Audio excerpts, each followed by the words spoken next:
Alors, bienvenue et bonjour à cette nouvelle école du sabbat. Et cette semaine, le titre de la leçon, c'est « Quand le monde s'effondre ». Et on parlait justement avant l'enregistrement qu'un titre comme celui-là ne pourrait pas être plus opportun avec les événements, dans le fond, qu'on continue de vivre dans le monde. Et donc, on va explorer cette leçon en compagnie d'Alain. Bonjour, Chani. Bonjour, Alain. Et en compagnie de Fred également. Salut, Bonjour. Fred. Vous allez bien? Oui, je vais bien, merci. Ça va très bien, moi aussi. Alors, avant de commencer, évidemment, comme chaque fois, on va demander la présence du Saint-Esprit par une prière. Alors, Fred, est-ce que tu pourrais nous guider en prière, s'il te plaît? Oui. Merci, Père Céleste, pour ce moment qu'on peut passer ensemble dans la parole. On vous demande de nous guider, de nous donner la sagesse et la compréhension que nous avons besoin et que toutes ces paroles soient appliquées dans nos vies dans une façon pratique. Et on vous remercie pour toutes ces choses au nom de Jésus. Amen. Amen. Amen. Merci. Bienvenue. Alors, cette semaine, c'est ça, on va parler, entre autres, d'un roi, le roi Akaz, et on va découvrir un peu son histoire et certaines de ses actions, certaines de ses réactions et certains des événements qui se sont produits alors qu'il était roi sur Israël. Et on va pouvoir en dégager beaucoup de leçons pour nous à notre époque aujourd'hui, puis aussi pour nous dans nos propres vies. Et d'abord, on peut déjà commencer par se rendre, si vous le voulez bien, dans 2 Rois 15, et on va aller lire les versets 37 et 38. On nous met dans le contexte, dans le fond, de ce qu'on va parler aujourd'hui. Et je vais lire, on lit, « Dans ce temps-là, l'Éternel commença à envoyer contre Juda Rétsin, roi de Syrie, et Pécache, fils de Rémalia. Jotham se coucha avec ses pères, et il fut enterré avec ses pères dans la ville de David, son père. Et Akaz, son fils, régna à sa place. » Donc, on voit ici que Akaz accède au trône. C'est un peu ce qui se passe. Mais est-ce qu'on peut faire peut-être une mise en contexte peut-être plus précise un peu? Je ne sais pas si on pourrait faire ça sur Akaz. Puis, c'est quoi les défis qui l'attendaient alors qu'il devient roi? Oui, on pourrait commencer par présenter Akaz. On l'a effectivement vu un peu dans 2 Rois. On voit qu'il y avait certaines tourmentes dans le pays de Juda. Vous savez que Juda et Israël s'étaient séparés à un moment donné. Israël est au nord, Juda au sud. Juda est plus petit. Et là, présentement, il est harcelé il est attaqué par le Rétsin, le roi de Syrie, et Pécache, qui est Israël aussi. Alors, ils sont attaqués. Et à ce moment-là, Jotham, qui est le père d'Akaz, décède. Alors, c'est justement son fils, Akaz, qui est placé sur le trône. Alors, ça se passe à quelle époque? Ça se passe... Akaz, en tout cas, a vécu de moins 735 à moins 715. Pas une grosse différence. Il n'est pas mort vieux, il est mort à 27 ans. Oh. Et c'est ça, il était le fils de Jotham, roi de Juda.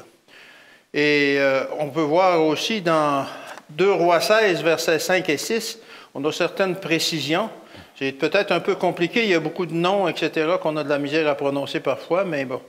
Alors, Rétsin, roi de Syrie, et Pécache, fils de Rémalia, roi d'Israël, montèrent contre Jérusalem pour l'attaquer. Alors, c'est ça qu'on voit, la Syrie et Israël qui vont attaquer Jérusalem, qui est en Juda. Ils assiégèrent Akaz, mais ils ne purent pas le vaincre. Ils n'ont pas pu le vaincre. Dans ce temps-là, Rétsin, roi de Syrie, fit entrer Élat au pouvoir des Syriens. Il expulsa d'Élat les Juifs, et les Syriens vinrent à Élat, où ils ont habité jusqu'à ce jour.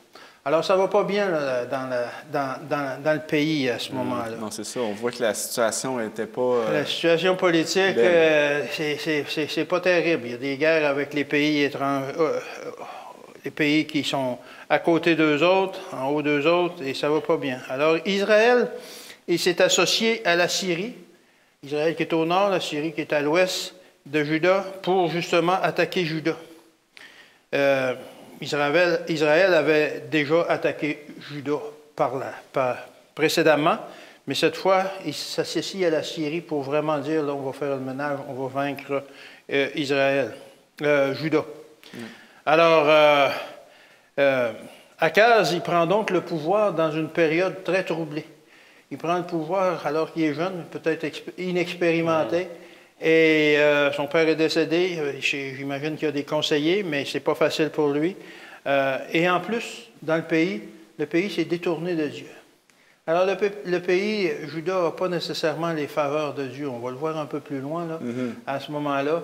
Alors, Dieu est prêt un peu à les laisser se faire donner une leçon. Alors, c'est dans cette situation-là qu'Akaz prend le pouvoir. C'est pas facile. C'est pas facile.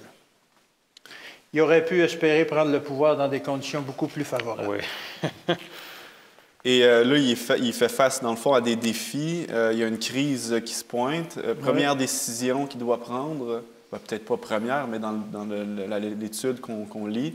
Qu'est-ce qu'il décide de faire, dans le fond, là, Akaz, à ce moment-là? Donc, on voit ici que, comme Alain vient de mentionner, que Akaz, en fait, avec le pays, le roi de le territoire de Juda, est menacé par Israël et Syrie. Donc, Akaz a pris la décision d'envoyer des messagers à un autre pays qui est en fait l'ennemi de ses ennemis. Et ce pays, c'est Assyrie. Donc, on voit un autre pays qui rentre dans la scène. Et il a pris des trésors du temple de Dieu. Il a pris des trésors, il dit spécifiquement de l'argent et de l'or qui était dans le temple. Il a aussi fait la décision de prendre de sa propre argent aussi de sa maison. Il a envoyé ça tout au roi d'Assyrie et il a envoyé un message en disant, et on voit ça dans 2 Rois 16, verset 7, il dit le message « Je suis ton serviteur et ton fils. Monte et délivre-moi. Wow. » Donc, il a pris la décision de tourner envers un autre pays pour avoir l'aide. Il se soumettait ouvertement à la Syrie. Il s'est mis dans une situation comme, je suis ton fils. Je suis ton fils, je suis ton serviteur. C'est vraiment quelque chose pour un pays qui était dirigé par le roi, le roi des rois, en fait. Maintenant, il se tournait vers un autre pays. Donc, en faisant ça, c'est comme il s'éloignait de Dieu. Et c'est triste parce que quand on s'éloigne de Dieu, quand on prend des choix qui sont à l'encontre de la façon de laquelle Dieu nous a montré, il y a sûrement des conséquences pour l'instant, mais aussi des conséquences pour le futur. Et pour lui, n'ayant pas la confiance en Dieu maintenant, à ce moment-là, il s'affaiblit dans un certain sens. Parce qu'il n'avait pas la confiance en Dieu pour les choses dans l'avenir aussi non plus. Non, c'est ça. Donc, il s'affaiblit pour la situation à suite, mais aussi pour les choses dans l'avenir. Et il y a quelque chose que son père avait dit, parce que ça, c'est un fils de David aussi. Le roi Akaz, David, c'était son arrière-grand-père.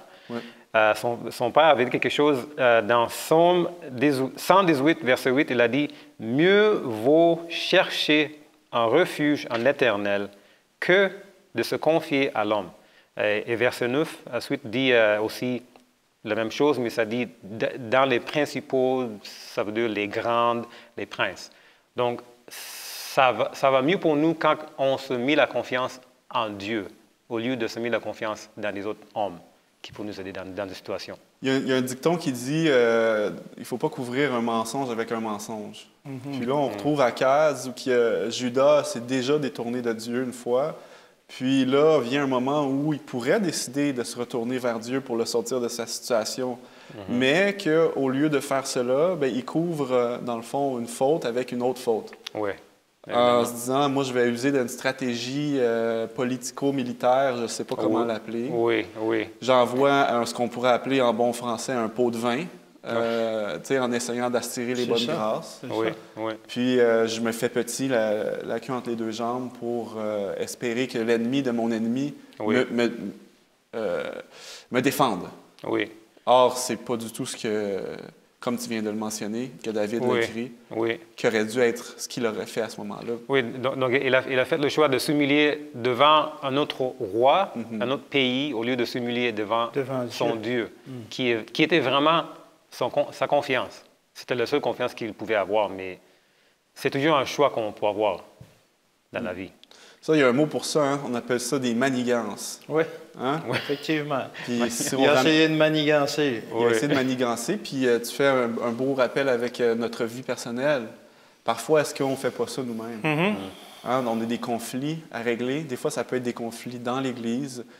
Puis, au lieu de demander à Dieu de s'occuper de la situation, peut-être, ou de faire ce qu'il nous appelle à faire directement comme solution dans la parole, on va user de manigances pour essayer de ne pas faire face aux conséquences de la situation.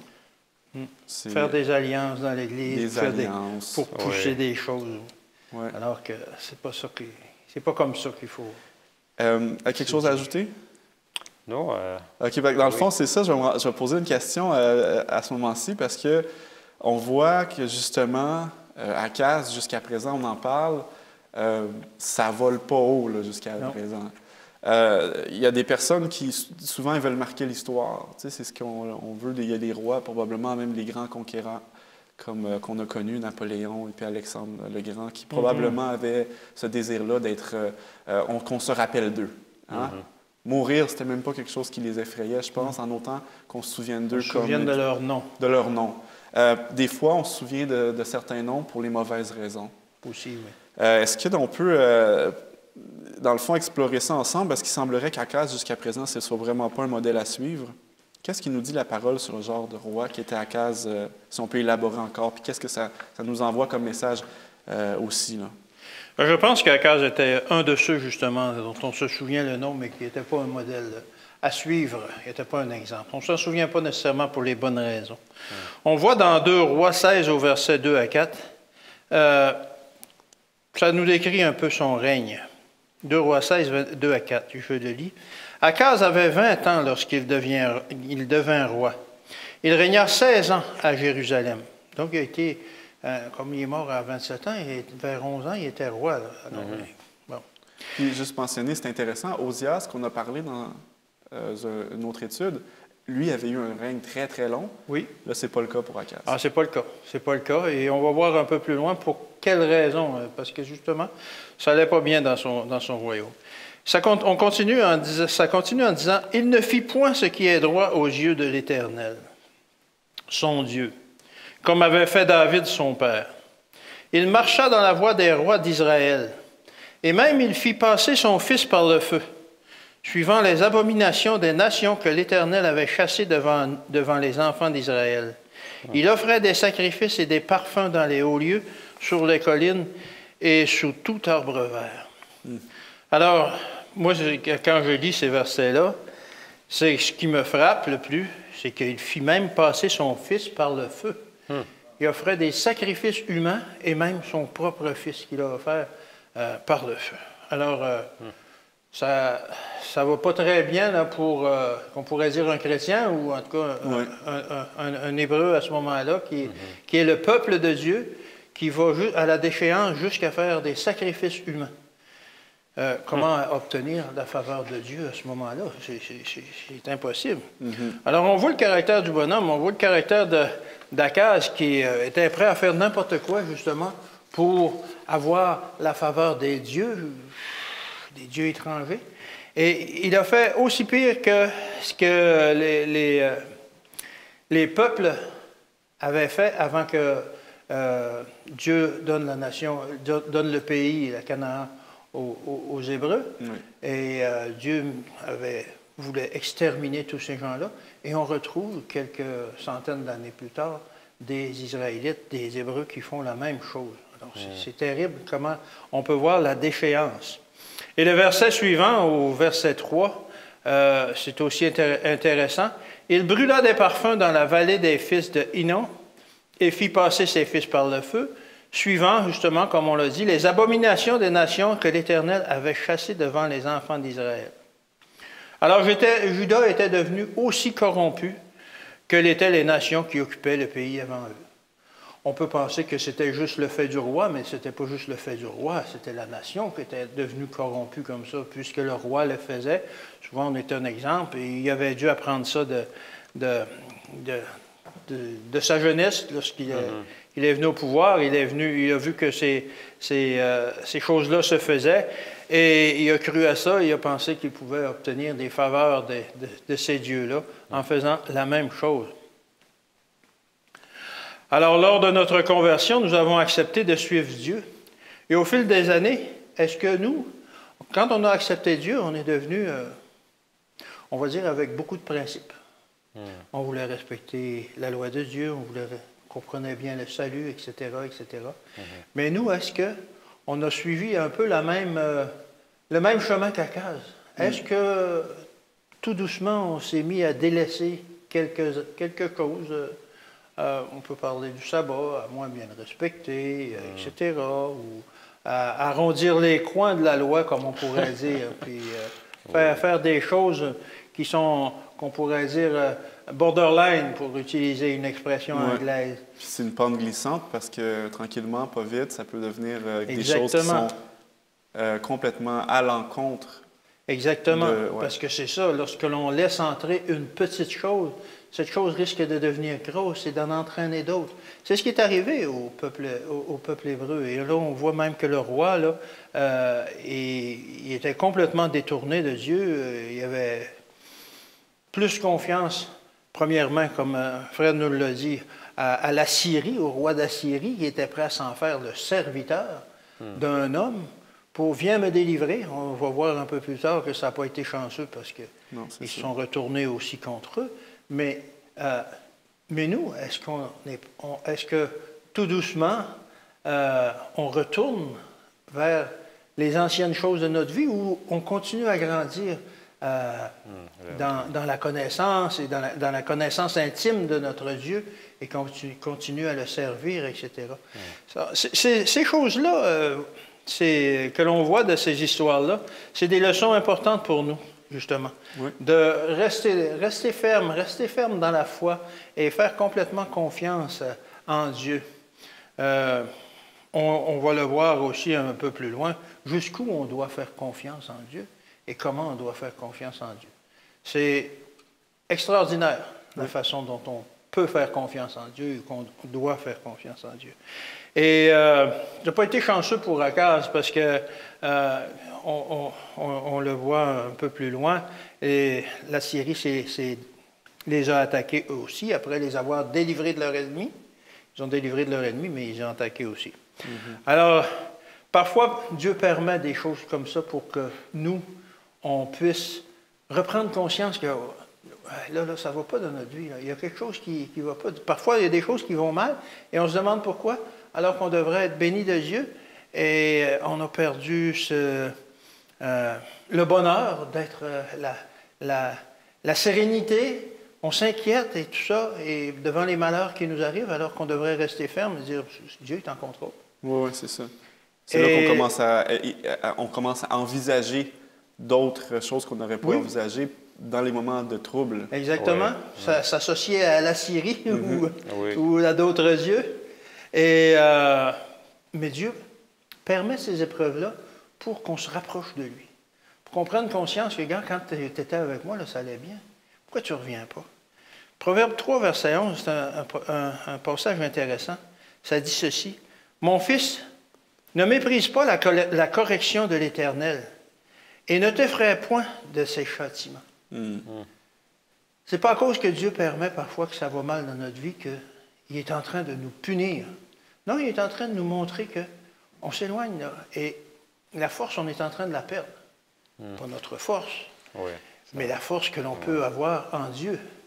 Et il nous dit, n'aie pas peur de ça, les corrections, mais profite de cette correction-là pour te rapprocher de moi. Alors, c'est ce qu'Akaz aurait dû faire. Ce n'est pas nécessairement ce qu'il a fait, mais c'est ce qu'Akaz aurait dû faire devant l'épreuve et faire confiance en Dieu et pas nécessairement aller vers d'autres peuples puis d'autres dieux. C'est pas chanceux. Non, exactement. Puis une autre chose qu'on va voir justement maintenant à l'instant que Dieu fait, c'est qu'à un certain moment donné, qu'il a laissé les choses aller, vient un moment où il dit « Time out, mon prophète, je te demande de faire quelque chose pour moi. » Il envoie des messagers. Et envoie des messagers et des messages. Et des messages. Pour parfois nous mettre vis-à-vis l'état dans lequel on est, parfois nous exhorter. C'est un peu ce qui se passe quand l'Éternel parle à Ésaïe, qui envoie Ésaïe voir le roi Akaz, justement. Puis il l'envoie pas seul, il l'envoie accompagné de son fils, parce qu'il a un message à apporter à Akaz. Puis je crois qu'on va découvrir que le fils et le message avaient quelque chose de relié. Je ne sais pas si tu peux nous en parler un peu, Fred. Oui, donc alors on voit cette situation dans Ésaïe 7, 3. Alors Dieu dit ceci. Alors l'Éternel dit à Ésaïe, « Va à la rencontre d'Achaz, toi et Shear Jashub, ton fils. » Ça, c'est le nom de son fils, Ésaïe. Vers l'extrémité de l'aqueduc de l'étang supérieur sur la route du champ du Foulon. Donc, pour comprendre exactement c'est quoi qui se passe ici, il faut regarder, en première place, on se demande pourquoi Dieu a décidé d'envoyer son fils avec lui. Et il est nommé par nom dans la Bible. Ce n'était pas juste prendre un de tes fils avec toi, prendre une personne de ta famille. C'était prendre ton fils qui est nommé Shear Jashub. Donc, on doit regarder c'est quoi la signification. Parce que dans la Bible, souvent, les noms ont une certaine significance. Donc, on va voir ça en première place. Donc, on voit que le nom, quand on le regarde dans le lexicon hébreu, ça dit un reste ou un résidu reviendra. Donc, il y a une portion de quelque chose qui va revenir. Donc, ça veut dire que c'est quelque chose qui revient, était dans une certaine place. Mais quand ça revient à quoi? Donc, on va essayer de défiler ça un peu. Le message de Dieu pour Akaz, en fait, c'était de se confier en Dieu malgré les circonstances. Donc, malgré quoi que ce soit la situation que tu te trouves en dedans, il faut vraiment se confier en l'Éternel. Il ne faut pas se fier sur des sentiments ou des personnes autour de toi ou tes outils. C'est vraiment en moi où tu vas trouver ton salut. Il faut se confier en moi. Mais en faisant ça, si on se confie en Dieu, il faut vraiment prendre le temps de demander le pardon de nos péchés. C'est la première chose qu'on doit faire. Donc, ça veut dire qu'Akaz devrait demander le pardon à Dieu pour ses péchés qu'il avait déjà faits avant. Il devait déjà les reconnaître avant. Exact. Tu ne peux pas juste poursuivre avec Dieu comme c'était comme un ami. Il faut vraiment commencer à la bonne place. Parce qu'on est dit ailleurs dans la Bible que c'est à cause de nos péchés que la face de Dieu est tournée contre nous. C'est à cause de nos péchés. Parce que c'est ça l'invitation, finalement. L'invitation, c'est de dire « fais-moi confiance », mais, évidemment... change de vie. Change de vie. Oui, détourne-toi de ton iniquité. Il y a toujours cet appel de changement de vie pour avoir des péchés qui sont pardonnés. Donc, le nom Shear Jashub apporte aussi la signification de repentance. Donc, ce n'est pas juste un nom qui dit une résidu reviendra. Il y a aussi la notion de repentance en même temps. Donc, on voit Dieu qui appelle le roi Akaz aux repentances à travers le fils d'Ésaïe. Donc, en fait, le reste, cette reste, c'est qui? C'est soit s'il se met sa confiance en Dieu, il va avoir le salut pour le pays contre le pays qui vient, les Assyriens qui viennent lui attaquer ou quoi que ce soit. Donc, il a une choix, met sa confiance en Dieu et Dieu va donner le salut pour le pays. Ou, s'il ne fait pas ça aussi, il y a l'autre conséquence qui est le pays peut-être va être pris comme prisonnier ou on va avoir beaucoup de prisonniers, mais dans ce groupe de prisonniers, on va avoir comme une reste des gens qui vont retourner. Et cette reste, s'il revient, Ça veut dire qu'il revient à Dieu. Oui. Pas juste à Juda, mais il revient à Dieu. Donc, c'est un message un peu complet pour Akaz, s'il veut le recevoir. Oui, c'est ça. C'est ça encore toujours le fait. Dieu nous donne un message, mais c'est à nous de choisir si on veut le recevoir ou on veut le rejeter. Oui. Voici ce qui se passe, Akaz. Voici ce que je t'offre. Oui. Puis le message, ça, c'est d'abord dans un nom. Dans un nom, on a comme le message qui est complet, comme tu l'as dit. Oui. Mais Ésaïe ne s'arrête pas là. Le message continue. Oui. On peut dire, peut-être pour souligner certains points, j'imagine. Est-ce qu'on peut justement explorer le reste du message qu'Ésaïe a pour Akaz? Oui, effectivement. Au verset 3, comme tu l'as souligné, Fred, c'était peut-être un peu mystérieux, un peu plus difficile à comprendre. Mais au verset 4 jusqu'à 9, il est assez clair, le message. Ouais.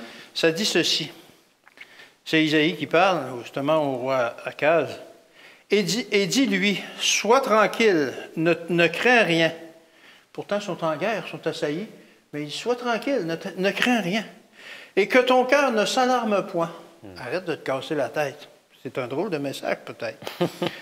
Il dit, devant ces deux bouts de tison fumant.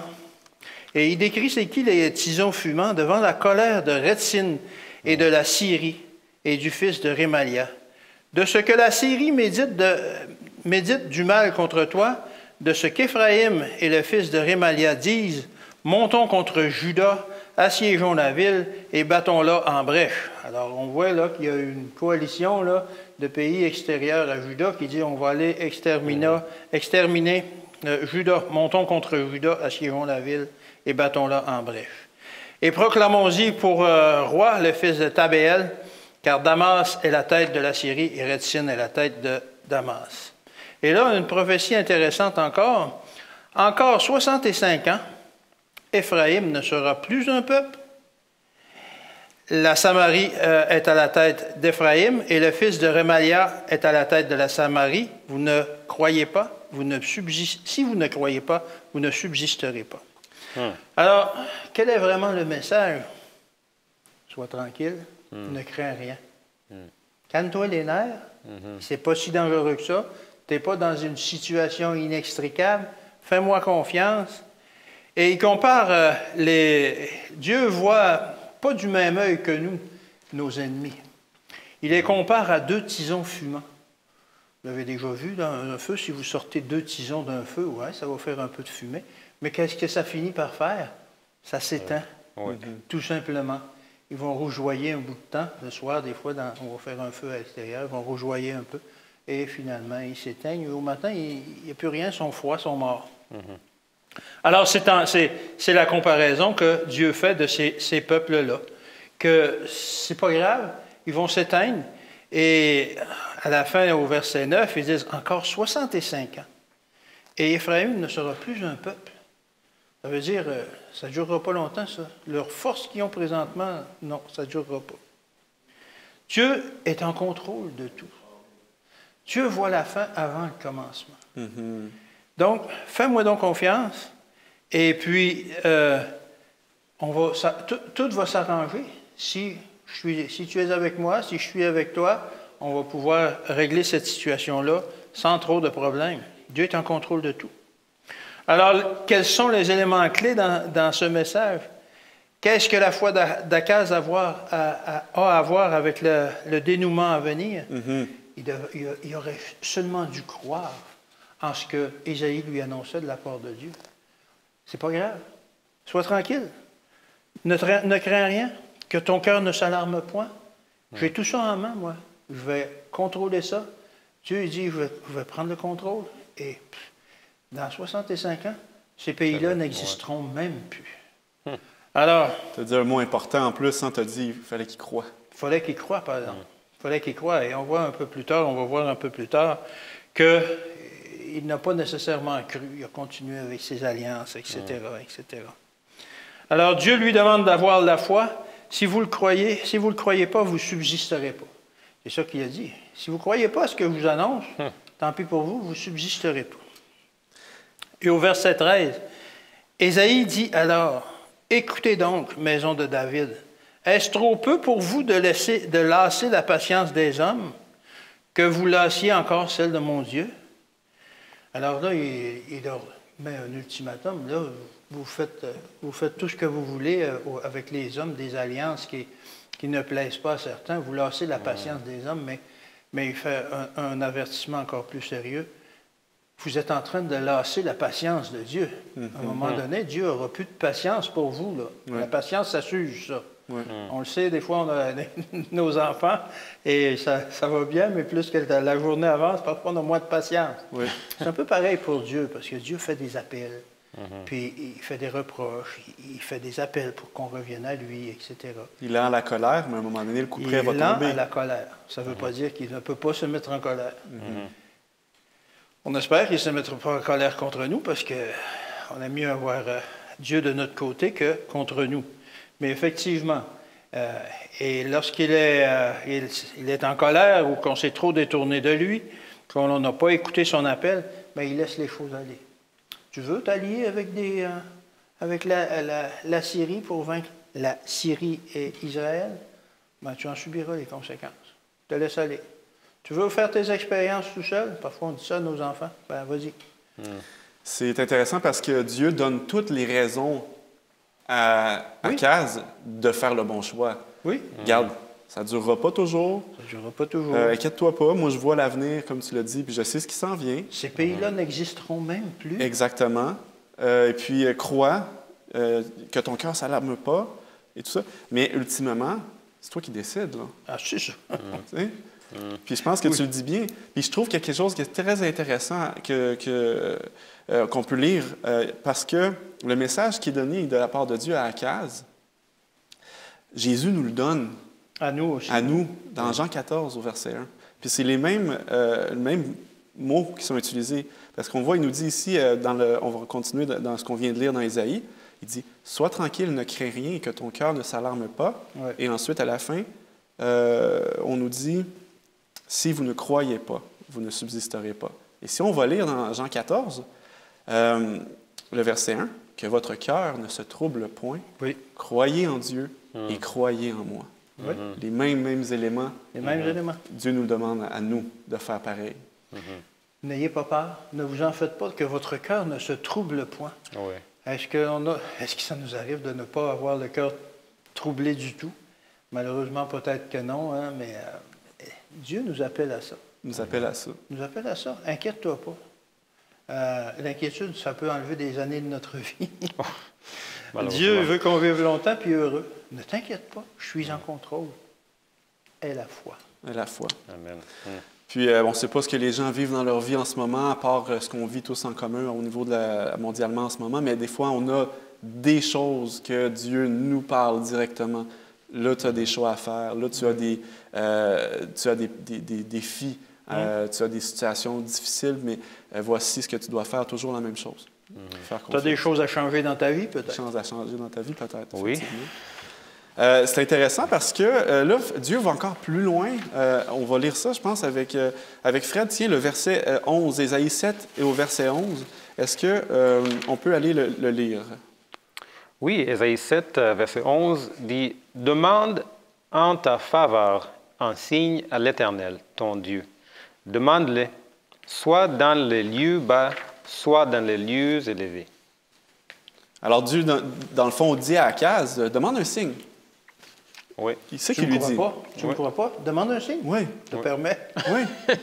Puis, tu peux-tu élaborer un peu comment il réagit Akaz? Puis c'est quoi ça veut dire, soit dans les lieux bas, soit dans les lieux élevés? Donc ici, on voit une situation très particulière parce que il n'y a pas beaucoup de place dans la Bible où Dieu nous demande, en fait, nous invite à demander un signe. Mais c'est ça que Dieu fait ici. Il propose à Akaz de demander un signe pour confirmer la volonté de Dieu, la volonté qui était déjà mentionnée. Sa promesse. Exact. Parce que Dieu, il sait quand même le cœur d'Akaz, il sait, OK, Akaz a des problèmes de me croire. Donc, s'il veut plus de confirmation, j'ouvre la porte. C'est ça le moment où tu peux avoir ça. S'il avait des doutes, que Dieu l'aiderait, il peut avoir la clarté à ce sujet. Oui. En plus, Dieu n'a pas limité son invitation, comme normalement on voit des rois dans la Bible ou même dans le temps, à l'époque. Un roi à l'époque, souvent on a entendu, pour démontrer sa générosité ou son pouvoir, peut-être il va dire des choses comme fais-moi ta demande jusqu'à la moitié de mon royaume. De mon royaume. Mais Dieu n'est pas en train de demander à Akaz de faire une demande d'une telle sorte ici. Ça, c'est le roi des rois, le roi des cieux, le roi des terres, en fait, le créateur. Oui. Ça, c'est la personne qui a le pouvoir dans l'univers au complet. Il demande à Akaz, fais-moi confiance, mais si tu n'as même pas la confiance de me faire confiance, demande-moi un signe et je vais te montrer. Mais malheureusement, Akaz a refusé l'invitation de Dieu. Et c'est ça qui est tellement triste. On voit aussi, il y a une autre place dans la Bible, dans Malachie, chapitre 3, verset 10, quelque chose que je vais juste mentionner, une verset qu'on connaît très bien, on voit, mais ce n'est pas la seule fois où on voit que Dieu nous invite. C'est sûr qu'il n'y a pas beaucoup de places où Dieu dit « demande-moi un signe ». Non. Mais le principe de demander à Dieu ou de voir si Dieu est capable de faire quelque chose, pas lui tester nécessairement, mais juste pour confirmer sa volonté. Malachie 3, 10 nous dit apportez à la maison du trésor toutes les dîmes, afin qu'il y ait de la nourriture dans ma maison. Mettez-moi de la sorte à l'épreuve, dit l'Éternel des armées, et vous verrez si je n'ouvre pas pour vous les écluses des cieux, si je ne répands pas sur vous la bénédiction en abondance. Donc, Dieu est en train de nous montrer encore avec Akaz le principe que Dieu est toujours ouvert à nos problèmes, il est toujours ouvert à nos soucis, il veut vraiment nous aider dans nos situations. Mais si je pourrais aller un peu plus loin, pas juste nous aider, il veut prendre charge de la situation parce que c'est lui seul qui est capable vraiment de résoudre toutes nos situations. C'est une invitation à Akaz, mais malheureusement, il refuse cette invitation. C'est intéressant le verset que tu viens de lire, justement, Fred, parce que si on regarde en superficie, la façon qu'Akaz répond, on est au verset 12, Akaz répondit, je ne demanderai rien, je ne tenterai pas l'Éternel. Puis quand on lit en superficie, malgré le fait qu'Akaz, jusqu'à maintenant, a juste fait des mauvais choix, puis on pourrait se dire que si ça suit la tendance, c'est probablement pas la réponse que Dieu attendait. Mais si on lit en superficie, on pourrait se dire, ah, mais peut-être ça a du sens, ça, de dire, c'est vrai, ça. Oui. Pas tenter l'Éternel. Oui. Puis même que je pousse la réflexion encore plus loin parce qu'on a Jésus qui répond à une offre qui lui est faite. Oui. En utilisant probablement les mêmes mots. Ou, dans le fond, c'est les mots qu'il a dit. Il répète Deutéronome 6, verset 16, oui. Qui dit « Vous ne tenterez point l'Éternel, votre Dieu, comme vous l'avez tenté à Massa. » Alors, on peut peut-être explorer encore davantage, parce que la réponse de Dak Malachi, déjà, nous donne une bonne piste. Oui. Parce que là, il disait que ça allait être des bénédictions. Mettez-moi à l'épreuve et des bénédictions. Fait qu'on dit « OK, ça veut dire que c'est pas un mauvais choix dans ce contexte-là. Alors, c'est quoi le contexte que c'est un mauvais choix? C'est quoi le contexte que c'est un bon choix? Juste pour revenir un peu sur Malachie. Bien sûr. Lorsque on lit ce verset-là, ça dit apportez vos dîmes. Faites un premier pas. Et quelles sont les conséquences? Je vais ouvrir les écluses des cieux pour vous. Je vais tout prendre en charge pour vous. Je vais m'occuper de tout après ça. Wow, quelle belle promesse! Et là, maintenant, comme par la voix du prophète d'Ésaïe, on offre à Akaz de demander un signe, mais lui, il ne demanderait pas rien. Sa foi aurait pu être augmentée. Il aurait pu faire le premier pas et voir justement les bénédictions de Dieu, comme tu l'as mentionné, Shani. Et effectivement, Akaz utilise un peu les mêmes mots comme Jésus a utilisé. Vous ne tenterez point l'Éternel, votre Dieu, comme vous l'avez tenté à Massa. j'ai exploré un peu ces deux situations-là. On voit que Akaz a refusé que sa foi soit augmentée. Et Amasa, qu'est-ce qui est arrivé? C'est dans Deutéronome 6 au verset 16, le peuple contestait avec Dieu, d'une certaine façon. Et il avait soif, c'est normal, ils sont dans le désert.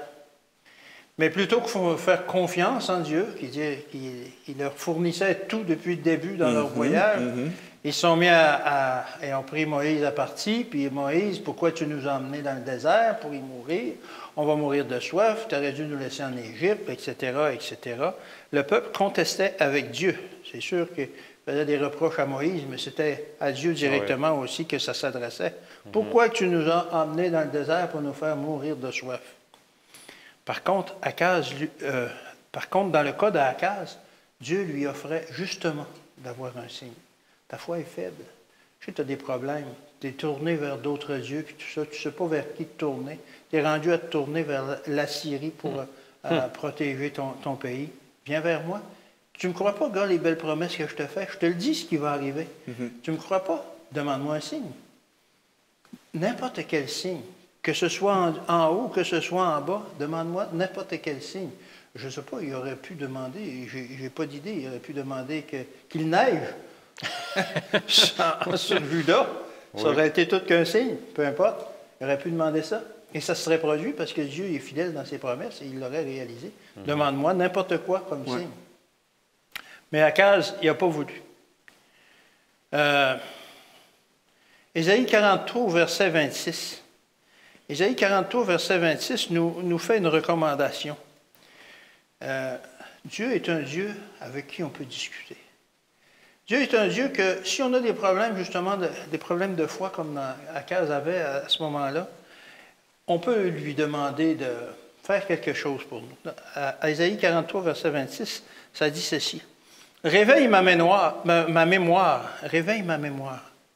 Rappelle-moi d'où je viens, comment je t'ai connu, etc. » Plaidons ensemble, discutons. C'est vrai que je suis rendu bas, là, mais regarde, j'ai des raisons. Nos raisons ne sont sûrement pas valables, mais justifie-moi que mes raisons ne sont pas valables. Conseille-moi. Montre-moi justement pourquoi je devrais encore me tourner vers toi, Seigneur. Venez, viens, réveille ma mémoire, plaidons ensemble. Parle toi-même pour te justifier. Il peut arriver qu'on a des choses à reprocher à Dieu. C'est surprenant, mais ça peut arriver. Des choses qu'on a mal compris dans notre cheminement, etc. Puis pourquoi Dieu est arrivé telle et telle chose? Pourquoi un être cher que l'on avait est décédé alors qu'il aurait pu avoir plusieurs belles années devant lui? Dieu ne condamne pas nos prières qui commencent par le mot « pourquoi ». Non, absolument pas. Il les accueille. Il les accueille et il est prêt à répondre. Il faut prendre du temps aussi pour écouter sa réponse après nos prières. Prendre un temps de méditation. C'est sûr qu'on veut adopter une attitude sincère et pas accusatrice. Mais oui. Oui, justement, pas accusatrice, mais viens, discutons. On a un avocat auprès du Père, mais un avocat, c'est fait pour faire le lien. Et Dieu veut justement discuter avec nous. Dieu offrait un signe. Dieu offrait à Akaz de demander un signe. Il aurait pu demander un signe grandiose, que le feu descende du ciel, peu importe que la neige. Ça serait, demande ce que tu voudras pour que je te convainque. Tu es dur à convaincre? Demande ce que tu voudras. Dieu est prêt à argumenter avec l'homme. Dieu est prêt à argumenter avec le pécheur pour lui montrer que, justement, tu n'es pas dans une bonne direction, tu es en train de te détruire. Et Dieu est amour, et puis il est prêt à tout pour ramener le pécheur vers lui. À tout. Il va envoyer tout ce qu'il faut, il va envoyer tous les anges pour nous détourner du péché, pour réussir à nous détourner du péché. Et il va envoyer même plus que ça. Il a envoyé son Fils. Justement, on l'a le signe. On a le signe que Akaz aurait pu demander, que le péché est vaincu et qu'on a accès au salut maintenant. Nous l'avons maintenant, le signe. Alors c'est à nous de saisir ce signe-là aujourd'hui dans notre vie. Et alors, si on veut demander un signe, c'est le plus grand signe qu'on peut savoir, je pense. Qu'on a reçu d'ailleurs, puis je pense que c'est ce qu'on Qu'on va a découvrir en même temps, parce que Dieu s'occupe du signe, parce que Akaz refuse de le donner. Mais peut-être pour récapituler rapidement, je trouve intéressant 2 points. À Massa, on accusait Dieu. On accusait Dieu. Donc, ce n'était pas la bonne attitude. Non, ce n'était pas la bonne attitude. Jésus argumentait, Oui, mais elle n'argumentait pas avec Dieu. Elle argumentait avec Satan. Satan. Alors, là, il y a une différence, parce que là, Akaz, il parle avec Dieu. Alors, quand Jésus répond à Satan, non, je ne tenterai pas le Seigneur. J'ai rien à te prouver. C'est ça. Puis, mon Dieu, j'ai confiance en lui. Donc, c'est quand même des éléments intéressants qu'on a relevés ici avec les différences entre le cas d'Akaz et les autres cas où on pourrait dire « Ah, mais pourtant, je croyais que la réponse d'Akaz était la bonne. Non, on vient de déterminer que ce n'était pas le cas du tout. Dieu lui offrait d'augmenter sa foi. Là. Oui. Je vais te prouver que ce que je dis, c'est vrai. Non, Et, pas besoin. Non, merci. Et le signe des signes, comme on a déjà glissé l'idée, puis c'est sûr qu'à la maison, si on a fait l'étude, on le sait, ce signe. Mais peut-être, Fred, là, on a environ 10 minutes peut-être pour essayer de couvrir les 2 derniers points de la leçon. On va essayer de le faire quand même du mieux qu'on peut. Il y a tellement de choses qu'on peut dire quand on est dans ces sujets-là. C'est ça. Ben voilà, quel est le signe que Dieu donne finalement? Puis c'est quoi la signification rapidement? Donc, on voit ce signe qui est donné à Ésaïe 7, verset 14. Ça dit, « C'est pourquoi le Seigneur lui-même vous donnera un signe. Voici, la jeune fille deviendra enceinte, elle enfantera un fils, et elle lui donnera le nom d'Emmanuel. » Je pense que c'est un verset qui est très connu. Oui.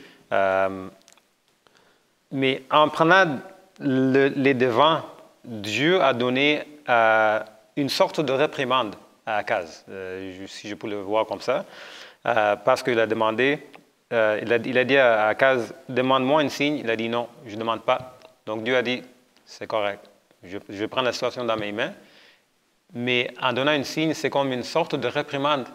C'est comme, tu devrais vraiment me demander pour quelque chose parce que je veux vraiment te guider dans ta vie. Oui. Nous pouvons penser, voilà, si Dieu va donner un signe, ça va être un signe qui est spectaculaire. Oui. Ça va être quelque chose qui est assez grand. Instantané. Instantané. Mais Dieu est plus sage que ça. Dieu ne fait pas des choses juste pour nous satisfaire notre curiosité, quoi que ce soit. Il fait des choses, dans une certaine façon, des choses concrètes pour nous aider. Et Dieu a choisi 2 symboles, un symbole d'une jeune fille et un symbole d'un enfant. Ça, c'est 2 symboles d'humilité dans la Bible. Et en lisant Ésaïe 7, 14 qu'on a vu, le mot pour jeune fille dans la langue originale peut signifier une jeune fille ou demoiselle.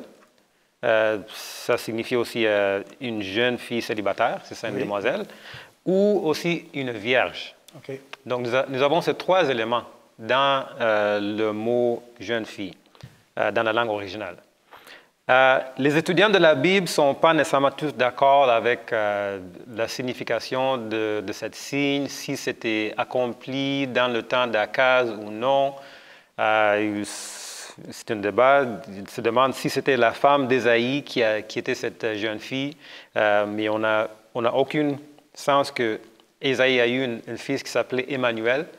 On cherche à trouver dans le monde contemporain d'Akaz quelque chose qui pourrait répondre à ça, en dehors de ce qu'on sait être éventuellement la réponse. Oui, donc il se débat aussi pour savoir si le fils d'Akaz, si Akaz a eu un fils qui était appelé Emmanuel, mais on n'a aucune place dans la Bible où c'est mentionné. Il avait un fils appelé Emmanuel. Il a eu un fils Ézéchias, qui était le roi après lui, mais jamais eu comme fils Emmanuel. Malgré toute cette incertitude, c'est ça. Parce qu'il y a souvent des places dans la Bible où on a comme quelque chose qui n'est pas nécessairement tout clair pour nous, mais Dieu n'a pas donné quelque chose qui n'est pas clair. Tu sais, Dieu nous donne des choses Et il y a des places où il veut vraiment qu'on comprenne quelque chose en arrière de tout ça. Malgré toute cette incertitude, il y a des points clairs qu'on peut trouver dans Matthieu. Si on peut juste se référer d'une façon vite. Oui. Matthieu, chapitre 1, verset 20. Ça, c'était un ange qui parlait avec Joseph, qui lui dit de Marie, « Elle enfantera un fils, et tu lui donneras le nom de Jésus. C'est lui qui sauvera son peuple de ses péchés. » Et on voit dans le verset 23, « Voici, la Vierge sera enceinte. Elle enfantera un fils, et on lui donnera le nom Emmanuel. » Amen. Ce que signifie Dieu avec nous. Une copie du verset dans Ésaïe 7 au verset 14. Exactement. C'est ça. Donc, même s'il y a comme des aspects où on ne voit pas clairement, il y a souvent des autres aspects qui sont très clairs. Et on peut se fier sur ce point. Et ce point, le nom d'Emmanuel signifie la présence de Dieu avec nous dans ce monde d'incertitude sûrement. Et il y a aussi, il y a eu Marie dans le Nouveau Testament qui a rempli le critère de toutes les choses qui étaient mentionnées dans Ésaïe, qui était une jeune fille, une demoiselle, une vierge. Donc, si on se base juste sur ces points, nous avons toute la clarté qu'on a besoin et il nous a porté Emmanuel, qui est Dieu avec nous, notre Sauveur, Jésus-Christ. Amen. En dehors de ce qu'on ne peut pas savoir pour 100% certain, les débats durs, est-ce qu'il y a quelque chose qui rencontre cette prophétie-là dans le temps d'Akaz ou dans l'Ancien Testament? Bon, il y en a qui ont certaines hypothèses et tout ça, mais ce qu'on est sûr, par contre, c'est que ça s'applique à la venue de Jésus, qui est Emmanuel. Oui. Donc, on s'attarde sur ce qu'on est certain.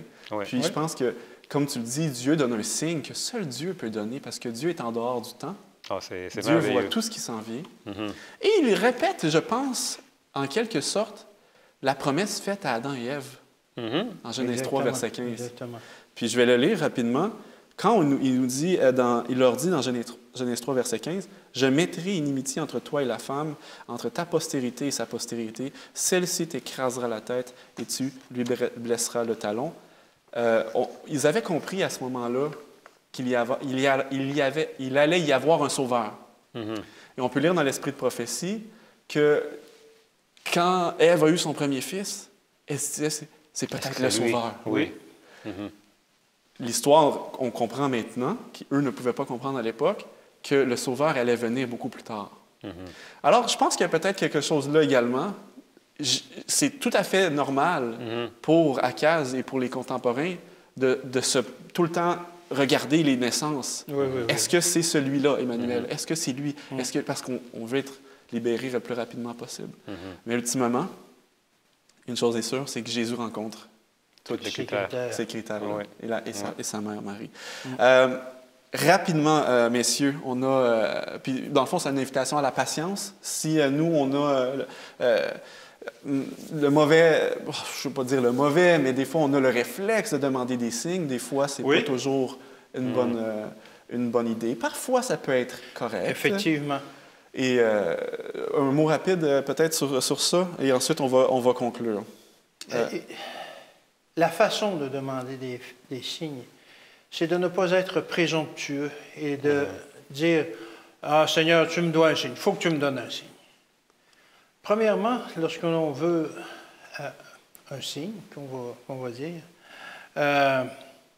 peut-être qu'on a déjà les réponses, qu'on n'a pas besoin d'un signe. Peut-être qu'on a juste à regarder dans la Bible, ou comme tu l'as mentionné, dans l'esprit de prophétie, qui est des explications, peut-être des choses bibliques. Et on va trouver les réponses.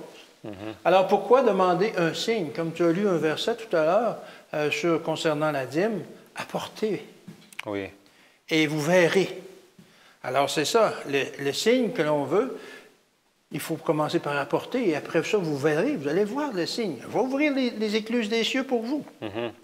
Et dans Luc 16, au verset 29, alors qu'on demandait des miracles, Jésus répond, Abraham répond, ça dit ceci, Abraham répondit, ils ont Moïse et les prophètes, qu'ils les écoutent. Autrement dit, Amen. Allez mettre votre nez dans la Bible, dans l'Ancien Testament à l'époque. Allez mettre votre nez dans l'Ancien Testament, vous allez comprendre. Écoutez-là. Arrêtez de demander des précisions, des explications, puis tout ça. Tout est là. Et parfois aussi, on peut demander un signe, et parfois ça tarde un peu, puis on ne le voit pas, ou peu importe. Dans Matthieu 12 au verset 39, ça dit ceci. Il leur répondit, « Une génération méchante et adultère demande un miracle. Il ne lui sera donné d'autre miracle que celui du prophète Jonas. Encore une fois, allez mettre votre nez dans la Bible. Mais pourquoi il dit qu'ils n'auront pas de signe? Une génération méchante et adultère demande un miracle. Alors, parce que leur cœur n'était pas sincère. Leur cœur ne voulait pas accepter Jésus. Ils ne voulaient pas accepter Jésus. Et vous me demandez de faire un miracle pour vous convaincre? Vous avez juste à aller voir les miracles que Jonas a eus. Alors, effectivement, il faut humilier notre cœur si on veut un signe. Ça ne veut pas dire qu'on ne peut pas en avoir. On peut en avoir. Mais il faut humilier notre cœur, il faut être obéissant, il faut consulter la parole, et puis on a tout pour nous convaincre. On a tout pour nous convaincre. Et de quoi est-ce qu'il faut nous convaincre aujourd'hui? De quoi est-ce qu'il faut que les gens soient convaincus? C'est que Jésus est venu sur la terre. Il a payé le prix pour nos péchés. Et que maintenant, on a accès par la foi à sa grâce, qui fait de nous des enfants de Dieu, et qu'on a pour récompense la vie éternelle si on reste accroché à lui. Alors, c'est ça les signes. Il ne faut pas être présomptueux puis demander des signes pour avoir des signes. Oui. Et je pense que c'est sur cette note qu'on va clore cette leçon. Et peut-être, je t'inviterai à prier, Alain, pour nous. Oui, ça me fait plaisir. Bon et tendre Père Céleste, on te remercie de cette leçon où tu nous enseignes justement que lorsque tu nous fais des offres, Seigneur, nous ne devons pas les refuser. Et nous devons nous humilier devant toi et te faire confiance. Même si on ne voit pas demain, toi tu connais demain. Et tu sais que tu peux nous délivrer et tu veux nous délivrer, mais qu'on a seulement qu'à avoir foi en toi. Alors mets en nous cette foi, Seigneur. Mets ton esprit en nous afin que l'on comprenne bien ce que tu veux nous enseigner et vers où tu veux nous diriger. Et c'est au nom de ton Fils qu'on te demande ces choses. Amen. Amen. Alors, merci Alain, merci Fred. Bienvenue. Beaucoup. Et à la maison, merci beaucoup d'avoir été là, frères, sœurs, membres d'Église et ceux qui sont chez vous, peu importe où vous êtes en ce moment. Alors, on a beaucoup appris à travers l'histoire du roi Akaz, beaucoup de leçons qui peuvent être appliquées. Alors, une des choses qui revient, puis qu'on a dit souvent, avant de demander quoi que ce soit, demandons et réclamons donc les promesses de Dieu. Et ça va être un bon point de départ. Parce qu'il nous l'a dit dans le psaume 46, Dieu est pour nous un refuge et un appui, un secours qui ne manque jamais dans la détresse. Amen. Amen. Alors on vous dit à une prochaine fois pour une autre étude. Merci encore.